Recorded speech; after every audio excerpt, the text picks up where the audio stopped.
నమస్తే, నా పేరు Shivaji. Welcome to our channel. Jaganmohan Reddy గారు నేను హిందువు అని చెప్పుకోవడానికి శతవిధాలా ట్రై చేస్తున్నారు.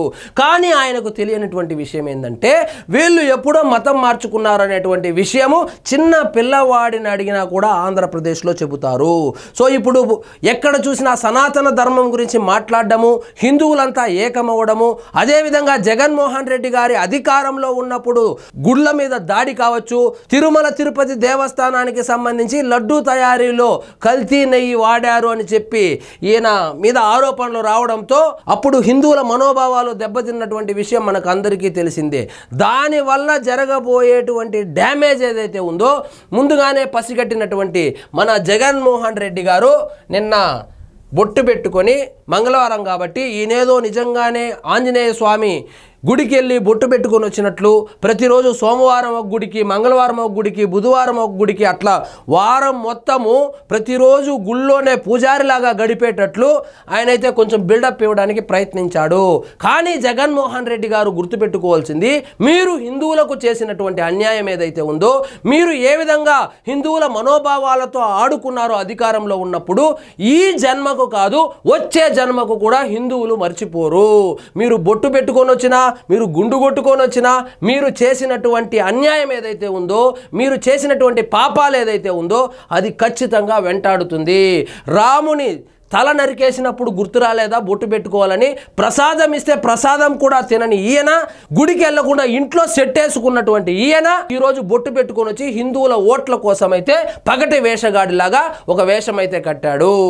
సో అదే తిరుమల తిరుపతి దేవస్థానానికి వెళ్ళినప్పుడు డిక్లరేషన్ మీద సంతకం పెట్టాలి అనేసి తిరుమల తిరుపతి దేవస్థానానికి సంబంధించి దర్శనానికి వెళ్తే డిక్లరేషన్ మీద సంతకం పెట్టవలసి వస్తుందని చెప్పి నేను పెట్టను, సంతకం పెట్టడం నాకు ఇష్టం లేదు అని మొండికేసి తిరుమలలో శ్రీవారి దర్శనానికి కూడా వెళ్ళనటువంటి ఈయన ఈరోజు బొట్టు పెట్టుకొని వచ్చి హిందువులనైతే మరొక్కసారి మోసం చేయడానికైతే పావులు కదుపుతా ఉన్నట్లు తెలుస్తోంది. కానీ హిందువులు అమాయకులు కాదు, వాళ్ళన్నీ గమనిస్తున్నారు. 5 సంవత్సరాల్లో వైఎస్ఆర్సీపీ అధికారంలో ఉన్నప్పుడు ఎన్ని గుళ్ళ మీద దాడులు జరిగాయి, ఏ విధంగా హిందువుల మనోభావాలతో వీళ్ళు ఆట్లాడుకున్నారు.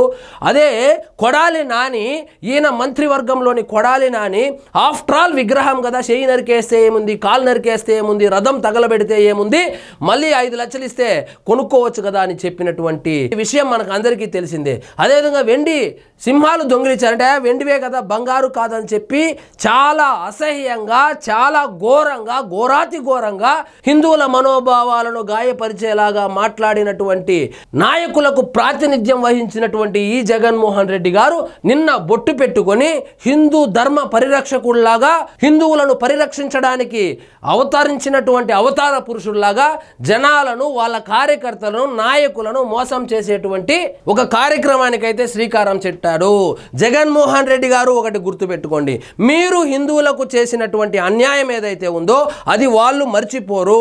మీరు బొట్టు పెట్టుకున్నా, మీరు గుండు కొట్టుకున్నా కూడా వాళ్ళు మీరు చేసినటువంటి అన్యాయాన్ని, మీరు ఏ విధంగా గుళ్ళపైన దాడులు జరిగినప్పుడు స్పందించారు, ఏ విధంగా తిరుమల తిరుపతి దేవస్థానానికి సంబంధించి ఆ కల్తీ నెయ్యి వ్యవహారంలో మీరు ఏ విధంగా స్పందించారు, అదేవిధంగా తిరుమలలో అన్య మతస్థులకు ఉద్యోగాలు ఏ విధంగా ఇప్పించారు, తిరుమలను ఏ విధంగా భ్రష్టు పట్టించారని హిందువులు, హిందూ బంధువులందరూ గుర్తుపెట్టుకొని ఉన్నారు.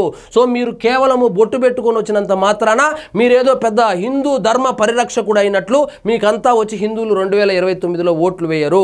ఒక్కసారి ఓట్లు వేసినందుకే హిందువుల మనోభావాలు ఏ విధంగా గాయపడిందో ఇంకొకసారి అదే తప్పు చేస్తారని నేనైతే అనుకోవడం లేదు. ఇలా బొట్టు పెట్టుకొని వస్తే హిందువుల ఓట్లు కొల్లగొట్టచ్చు అనేది నిజంగా అమాయకత్వమే అవుతుంది.